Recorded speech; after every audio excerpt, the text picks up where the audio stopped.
Hi guys, எல்லாருக்கும் வணக்கம். So இன்னைக்கு நம்ம பார்க்க போறது இந்த அனிமையோட நெக்ஸ்ட் எபிசோட் தான் பார்க்க போறோம். சோ போன எபிசோட் பார்க்காம இருந்தீங்கன்னா போய் பார்த்துட்டு வந்துருங்க. அப்பதான் இந்த எபிசோட் உங்களுக்கு கண்டிப்பா புரியும். அண்ட் சப்ஸ்கிரைப் பண்ணாம இருந்தீங்கன்னா மறக்காம சப்ஸ்கிரைப் பண்ணிட்டு அப்படியே பக்கத்துல இருக்க பெல் பட்டனை பிரஸ் பண்ணிக்கோங்க. சோ அப்புறம் இந்த எபிசோட்ல எனக்கு அதிகமா எக்ஸ்பிளைன் பண்றதுக்கு எதுவும் இருக்காது அப்படிங்கிறதுனால சோ நான் வீடியோ கிளிப்பாவே போட ட்ரை பண்றேன். சோ நீங்க அதை பார்த்தே புரிஞ்சுக்கோங்க. சரி வாங்க நம்ம இன்னைக்கான வீடியோக்குள்ள போகலாம். எபிசோடோட ஸ்டார்டிங் சீன்லயே நம்ம ஹீரோவை இழுத்துட்டு வந்து அந்த நிலத்தடி சிறையில தான் வந்து அடைக்கிறானுங்க. சோ அங்க ஒருத்தவன நம்ம ஹீரோ காப்பாத்திருப்பால. சோ அவ அங்க இருக்கா. அவன் நம்ம ஹீரோ பார்த்துட்டு யங் மாஸ்டர் உங்களுக்கு என்னாச்சு அப்படிங்கிற மாதிரி கத்திக்கிட்டு இருக்க. சோ அதே சிறையில இன்னொருத்தவ இருக்கான். அவ சொல்றான் உன்னோட யங் மாஸ்டர் அந்த லூ அப்ரான் முன்னாடி ஹீரோவா இருக்கணும்னு நினைச்சிருக்கான். அதனாலதான் இப்ப இந்த நிலைமையில இருக்கான். வாய மூடு, அவர் என்ன காப்பாத்த போய் தான் அவர் இந்த நிலைமையில இருக்காரு. ஓ அப்படியா அப்படிங்கிற மாதிரி அவன் கொஞ்சம் ஏகத்தனமா பத்தி சொல்ல அதை கேட்ட அவனும் அவரை பத்தி உனக்கு என்னடா தெரியும், அவர் கூட ஒண்ணு ஒப்பிடும் போது நீ ஒரு கோழை மாதிரி பயந்துட்டு இந்த இடத்துக்குள்ள பதுங்கிட்டு இருக்க. ஏன் பயந்து கோழையா இருக்கிறதுல என்ன தப்பு இருக்கு? நம்மள மாதிரியான ஸ்லேவ்ஸ்கெல்லாம் நாளைன்னு ஒரு நாள் இருக்கானே தெரியல, அதனால பயப்படுறதுல எந்த ஒரு தப்பு இல்ல. அதே சமயத்துல இங்க நம்ம ஹீரோவை காமிக்கிறாங்க. நம்ம ஹீரோவை சங்கிலியால அந்த நிலத்தடி சிறையில கட்டி போட்டு வச்சிருக்கானுங்க. இந்த இடம் ஒரு காலத்துல லூவக்லனோட பயிற்சி பண்ற இடமா இருந்துச்சு. ஆனா இப்போ இது ஒரு டார்ச்சர் சேம்பரா மாறி இருக்கு. ஹெவன் அப்புறம் எர்த் பில் அது உண்மையாவே ஒரு டிவைன் எலிக்சர். அதை சாப்பிட்டுட்டு அந்த லூவோ பிராண்ட் போன் ரிஃபைன்மெண்ட் ஸ்டேஜோட பீக்கு போயிட்டான். இந்த டிவைன் எலிக்சருக்காக அவங்களோட மாஸ்டரையே கொண்டு அவங்க இடத்த இவனுங்க பிடிச்சுக்கிறானுங்க. அப்பா இவனுங்க கையாலேயே நம்ம லூக்லான் மொத்தமா அழிஞ்சு போயிடும் போலயே. ஹீரோவுக்கு ஹீரோட அப்பா ஒரு புக்கு கொடுத்திருப்பாரு. சோ அந்த புக்க நம்ம ஹீரோ எப்பவும் அவன் கூட வச்சிருப்பான். அப்ப சடனா அந்த புக்ல இருந்து ஒரு சில வார்த்தைகள் நம்ம ஹீரோவுக்கு கேக்குது. ஒரு நல்ல மனிதன் எப்பவும் நீதியை நிலைநாட்டுவான், எப்பவும் அவன் நல்ல வழியை மட்டும் தான் தேர்ந்தெடுப்பான், எப்பவும் நீதியை பின்பற்றி மத்தவங்களுக்கு நல்லது பண்ணுவான் அப்படிங்கிற மாதிரி வார்த்தையெல்லாம் அந்த புக்ல இருந்து தொடர்ந்து கேட்டுக்கிட்டே இருக்க நம்ம ஹீரோவுக்கு அதை கேட்க கேட்க செம கடுப்பாகுது. போதும், எவனோட சட்டங்கள் கொண்ட புத்தகம், என்னால இந்த புக்ல இருக்க ஒண்ணு கூட பின்பற்ற முடியாது. அப்பா நீங்க ரொம்ப நல்லவரு, இந்த புத்தகத்துல இருந்த எல்லா வார்த்தையும் நீங்க நம்புனீங்க. நீங்க அப்படி இருந்ததுனாலதான் இப்போ நம்ம எல்டர் ஹவுஸ் சேர்ந்தவங்களும் நாங்களும் இந்த நிலைமையில இருக்காங்க. அப்புறம் நீங்க உங்களோட தம்பியோட கையிலேயே செத்திருக்க மாட்டீங்க. இதுக்கு மேல இந்த புத்தகம் எனக்கு தேவைப்படாது அப்படிங்கிற மாதிரி சொல்லிட்டு அவன் இந்த புத்தகத்தை நெருப்புல தூக்கி போட்டுறான். அப்படியே நம்ம ஹீரோவும் அவங்க அப்பா சொன்னதை நினைச்சு பாக்குறான். எலுச்சாங் இந்த புத்தகத்தை நான் உனக்காக எழுதிருக்கேன், இதுல இருக்க எல்லாத்தையும் நீ படிச்சு தெரிஞ்சுக்கணும் அப்படிங்கிற மாதிரி சொல்லி இருந்திருப்பாரு. இதெல்லாம் அவன் நினைச்சு பாத்துட்டு எல்லு வச்சாங்க நீ சரியான முட்டாள்டா, உன்னோட கோபத்தை எதுக்காக அந்த புத்தகத்து மேல போய் காமிக்கிற? அந்த புத்தகத்துல இருக்க ரூல்ஸ் எல்லாமே மக்களுக்கு நடுவுல எப்படி ஒற்றுமையா இருக்கணும் தானே சொல்ல வருது. இருந்தாலும் அதை எரிச்சதுல எந்த ஒரு தப்பு இல்ல. இப்ப நான் ரொம்ப பலவீனமா இருக்கேன், அதான் பெரிய தப்பு அப்படிங்கிற மாதிரி சொல்லி அவன் புலமைக்கிட்டு இருக்க. அப்ப சடனா அவ எரிச்ச புத்தகத்துல இருந்து வந்த வார்த்தைகள் எல்லாமே நம்ம ஹீரோ மேல வந்து ஒட்டிக்குதுங்க. இது ரொம்ப சூடா இருக்கு அப்படிங்கிற மாதிரி அவன் சொல்லிக்கிட்டு இருக்கான். அப்ப சடனா அந்த புத்தகத்துல இருந்த எல்லா எழுத்துக்களும் நம்ம ஹீரோ மேல வந்து ஒட்டுதுங்க. இவனு வழியில பயங்கரமா கத்துறான். அப்ப அந்த இடத்துல இருந்து ஒரு பயங்கரமான வெளிச்சம் வருது. இத பார்த்தாங்கிறது எல்லாரும் ஷாக் ஆகுறாங்க. அத வாடனும் ஹீரோவை பார்க்க போறான். லூவச்சாங் நீ என்ன பண்ணிக்கிட்டு இருக்க அப்படிங்கிற மாதிரி அவன் வந்து பாக்க அங்க நம்ம ஹீரோ அந்த இடத்துல பறந்துகிட்டு இருக்கான். அப்ப அவன் கையில கட்டிருந்த செயின் எல்லாமே அப்படியே உடஞ்சி தூள் தூளா பறக்குது. அப்ப ஹீரோட உடம்புல இருந்து வந்த எனர்ஜி போர்ஸ்னால எட்டி பார்த்துக்கிட்டு இருந்த வாடனும் 10 அடி பறந்து போய் விழுறான். அப்படியே நம்ம ஹீரோவும் மயங்கி பக்கத்துல இருக்க தண்ணியில விழுந்துடுறான். அப்ப தண்ணிக்குள்ள ஒரு சவுண்ட் கேக்குது. ஒரு சுப்ரீம் ஒரு வெப்பனை உருவாக்கும் போது அந்த வெப்பன் ஹெவனால அதிர்ஷ்டம் பண்ணப்பட்டதா இருக்கும். டயன் டிராகன் ஃபர்னஸ் வெளியே வா, நான் உன்னோட உடம்ப வெசலா வச்சு உனக்குள்ள ஒரு ஸ்பிரிட் எனர்ஜியை உருவாக்க போறேன். இந்த ப்ராசஸ் எல்லாம் முடியும் போது அதோட பலன் உனக்கே தெரியும் அப்படியே சொல்லிட்டு அப்ப அந்த இடத்துல ஒரு பெரிய அசுர டிராகன் வந்து நிக்குது. நம்ம ஹீரோவும் அப்படியே அந்த ஃபர்னஸ்குள்ள போயிடுறான். அப்ப நம்ம ஹீரோவும் சடனா கண்ண முடிக்க ஆமா இப்ப நான் எங்க இருக்கேன், எனக்கு இப்ப என்ன ஆச்சு? அப்ப வானத்துல இருந்து எரிக்கற்கெல்லாம் வந்து நம்ம ஹீரோவை அட்டாக் பண்ணுதுங்க. அப்ப அந்த இடத்துக்கு ஒரு பெரிய ஜெயிண்ட் ஸ்பிரிட் வருது. அப்ப அந்த ஜெயிண்டும் அது கையில இருக்க ஒரு பெரிய சுத்தியால நம்ம ஹீரோவை அடிக்க அப்படியே நம்ம ஹீரோ பறந்து போறான். பின்னாடி இருந்து இன்னொரு ஜெயிண்ட் மான்ஸ்டர் வந்து அடிக்க நம்ம ஹீரோ அப்படியே தெரிச்சு போய் விடுறான். சுப்ரீம் ரிஃபைன்மெண்ட் டெக்னிக், இது ரொம்ப சக்தி வாய்ந்த ரிஃபைன்மெண்ட் டெக்னிக். யாரு யாரு என்கிட்ட பேசுறீங்க? உன்னோட பிசிக்கல் பாடி அது ரொம்ப பலவீனமா இருக்கு, முதல்ல அதை சரி பண்ணணும். அப்பதான் ஒரு சிறந்த மேஜிக்கல் வெப்பனை உருவாக்க முடியும். உன்னோட உடம்ப ஸ்ட்ராங் ஆக்குறது மூலயமா உன்னோட கல்டிவேஷன் லெவலும் வேகமா அதிகரிக்கும். இந்த ப்ராசஸோட முடிவுல உனக்கு ப்ரீ மாடல் ஸ்பிரிச்சுவல் பாடி கிடைக்கும். அதை யாராலும் அழிக்க முடியாது.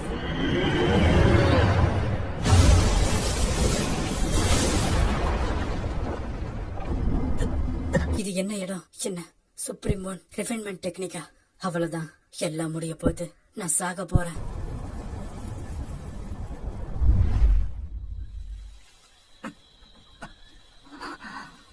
அப்ப சடனா நம்ம ஹீரோவும் ஏதோ ஒரு இடத்துல கண்ண முடிச்சு பாக்குறான். அப்ப பின்னாடி இருந்து அவனுக்கு ஏதோ ஒரு வாய்ஸ் கேக்குது. நம்ம ஹீரோவும் பாத்துட்டு அப்பா இது நீங்களா? லூச்சாங் உனக்கு நான் சொன்னது ஞாபகம் இருக்கா? எனக்கு நல்லாவே ஞாபகம் இருக்கு, நான் இன்னும் தங்கச்சியை கண்டுபிடிக்கலப்பா. லூச்சாங் நீ இத மறந்துடாத, உன் தங்கச்சிய போய் கண்டுபிடி, ஒரு நல்ல வாழ்க்கைய வாழுங்க அப்படிங்கிற மாதிரி சொல்லி நம்ம ஹீரோட அப்பா அங்க இருந்து மறைஞ்சு போக அதை பார்த்துட்டு நம்ம ஹீரோ அப்படியே கண் கலங்குறான். அவன் கண்ணில இருந்து வந்த ஒரு துளி கண்ணீர் அந்த சுத்தி மேல வந்து படுது. அப்ப நம்ம ஹீரோவும் நான் என் தங்கச்சியை காப்பாற்றணும், நான் இங்க சாக மாட்டேன் அப்படின்னு சொல்லிட்டு அவனோட 2 கையால அந்த 2 சுத்தியையும் தடுத்துக்கிட்டு நிக்கிறான். அவன் இன்னும் அந்த சுத்தியை தள்ளுறதுக்காக போர்ஸ கொடுக்க அப்ப அவனோட உடம்புக்குள்ள அந்த ப்ரீ மாடல் ஸ்பிரிட் அது உருவாகுது. அப்ப அந்த ஜெயண்ட சுத்தி வச்சு அடிக்க வர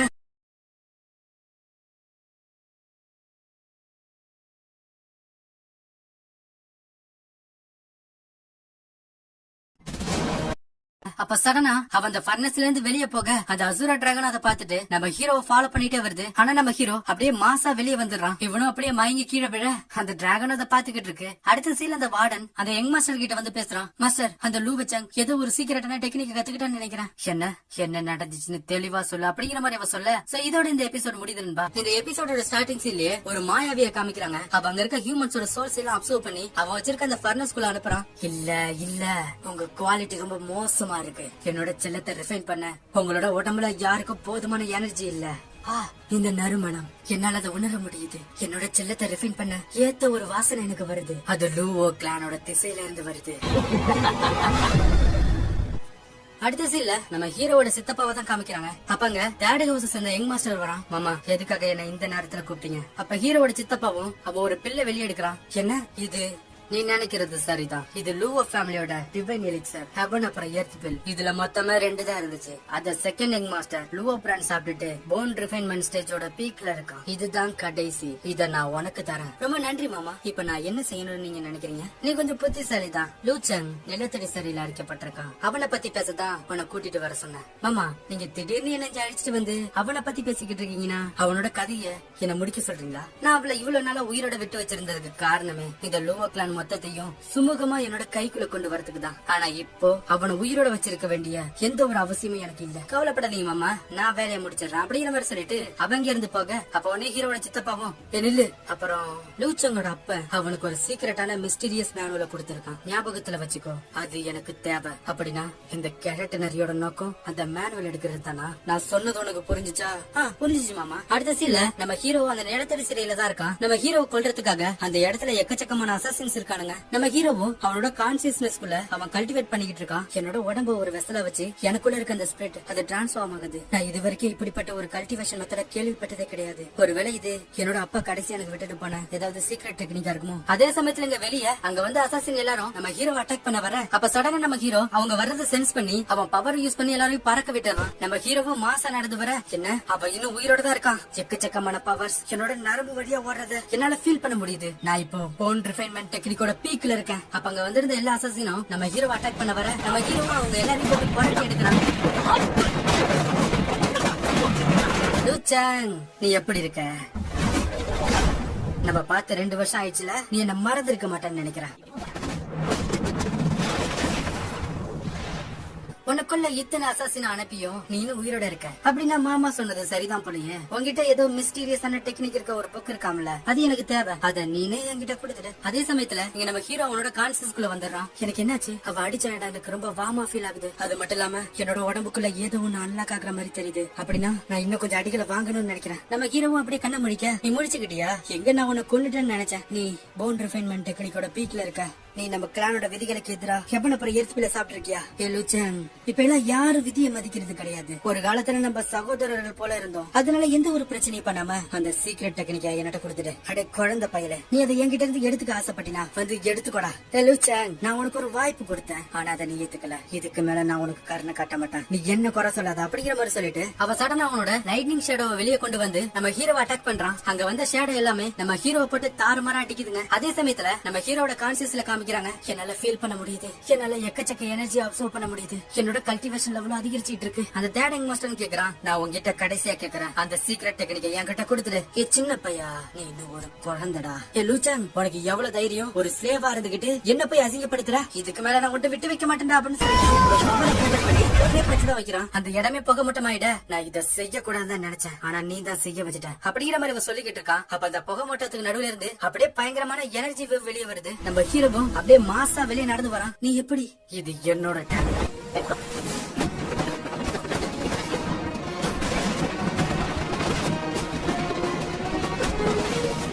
ஒரு சமயத்துல 2 பேரும் மாத்தி மாத்தி பஞ்ச் பண்ணிக்கிறானுங்க. 2 பேரும் அப்படியே கீழே வந்து நிக்க. அப்ப நம்ம ஹீரோவோட உடம்பு பயங்கரமா அட்டாக் ஆகுது. நான் உன் மேல 6th லெவல் அட்டாக்கிங் டெக்னிக்க பயன்படுத்திருக்கேன். உன்னால நிக்க கூட முடியாது. அப்படியா? அப்படின்னா உன்னோட நிலைமை என்னன்னு பாரு. என்ன 7th லெவலா? இது எப்படி சாத்தியம்? தேர்ட் ஹவுஸ் சேர்ந்த நீங்களும் எல்டர் ஹவுஸ் சேர்ந்த மக்களை துரோகினி இழிவுபடுத்தினீங்க. உங்களுக்கு இதுல சம்பந்தம் இருக்கு. லூச்சங், என்ன கொண்டுடாத, நான் உன்னோட நண்பன்டா. நம்ம ஹீரோ யோசிச்சு பாக்குறான். 2 பேரும் சின்ன வயசுல நண்பர்களா தான் இருந்திருப்பானுங்க. ஆனா நம்ம ஹீரோட அப்பா இறந்ததுல இருந்து எல்லாரும் மொத்தமா மாறிட்டானுங்க. அதெல்லாம் நினைச்சு பார்த்துட்டு அப்ப அவனை சுத்த போறான். ஆனா அவனால அது முடியல. இதுக்கு மேல உனக்கு எனக்கு எந்த ஒரு சம்பந்தமும் இல்ல அப்படிங்கிற மாதிரி சொல்லிட்டு அவன் அந்த இடத்துல இருந்து வெளியே வரான். அங்க இருக்க எல்லாரும் யங் மாஸ்டர் லூச்சன் நீங்களா அப்படிங்கிற மாதிரி சொல்லிக்கிட்டு இருக்கானுங்க. நம்ம ஹீரோவும் எல்லாரும் அந்த கம்பியை விட்டு கொஞ்சம் தள்ளி நில்லுங்க அப்படிங்கிற மாதிரி சொல்லிட்டு அவன் பவர் யூஸ் பண்றான். அங்க இருக்க எல்லா கம்பியும் தூள் தூளா உறைஞ்சு போகுது. எல்லாரும் கேளுங்க, எங்க இருக்க பிரிசன்ல ஒரு ரகசியமான சுரங்க பாதை இருக்கு, அந்த வழியா எல்லாரும் தப்பிச்சு போயிடுங்க. அப்ப அதே சமயத்துல இவங்க எல்லாரும் தப்பிக்கிற விஷயம் தெரிஞ்சு அங்க இருக்க கார்ட்ஸ் எல்லாம் உள்ள வரானுங்க. யங் மாஸ்டர் நீங்க எங்க கூட வரலையா, என்ன பத்தி நீங்க கவலைப்படாதீங்க, சரி நீங்க எல்லாரும் கிளம்புங்க, எங்க வரவனுங்களை நான் பாத்துக்கிறேன் அப்படிங்கிற மாதிரி சொல்லிட்டு அவங்க எல்லாரையும் அனுப்பி வச்சுட்டு நம்ம ஹீரோ வரவனுங்க கூட சண்டை போறதுக்கு தயாரா நிக்கிறான். நம்ம ஹீரோவும் அவங்களோட பவரை கெட்டர் பண்ணி ஒரே அடி அடிக்க அங்க வந்து எல்லாரும் காலியாயிரானுங்க. நீங்க எல்லாரும் எங்களுக்கு துரோகம் பண்ணிருக்கீங்க, நீங்க கொடுத்த எல்லாத்தையும் நான் இப்ப உங்க எல்லாருக்கும் திருப்பி தர போறேன் அப்படிங்கிற மாதிரி ஹீரோ சொல்லிட்டு அவன் கைய முறுக்குறான். அதே சமயத்துல இங்க எல்லாரையும் இந்த பையன் அந்த சுரங்க பாதை வழியா தப்பிக்க வைக்கிறான். அவனே எல்லாரையும் அனுப்பி வச்சுட்டு எங்க மாஸ்டர் நீங்க நல்லா இருப்பீங்கன்னு நினைக்கிறேன் அப்படிங்கிற மாதிரி அவன் மேல பாக்க இங்க நம்ம ஹீரோவும் எல்லாரும் இந்நேரம் பாதுகாப்பா போயிருப்பாங்கன்னு நினைக்கிறேன் அப்படிங்கிற மாதிரி சொல்லிட்டு நிக்கிறான். நீ அடங்கவே மாட்டியாடா. இதோட இந்த எபிசோட முடியுது. இந்த எபிசோட உங்களுக்கு பிடிச்சிருந்துச்சுன்னா மறக்காம கீழே சொல்லுங்க அண்ட் சப்ஸ்கிரைப் பண்ணிட்டு நம்ம சேனலையும் சப்போர்ட் பண்ணுங்க. அப்படியே இந்த வீடியோ பிடிச்சிருந்துச்சுன்னா ஒரு லைக் பண்ணிக்கோங்க. அண்ட் நாளைக்கு உங்களை அடுத்த எபிசோட வந்து பாக்குறேன். தேங்க்யூ.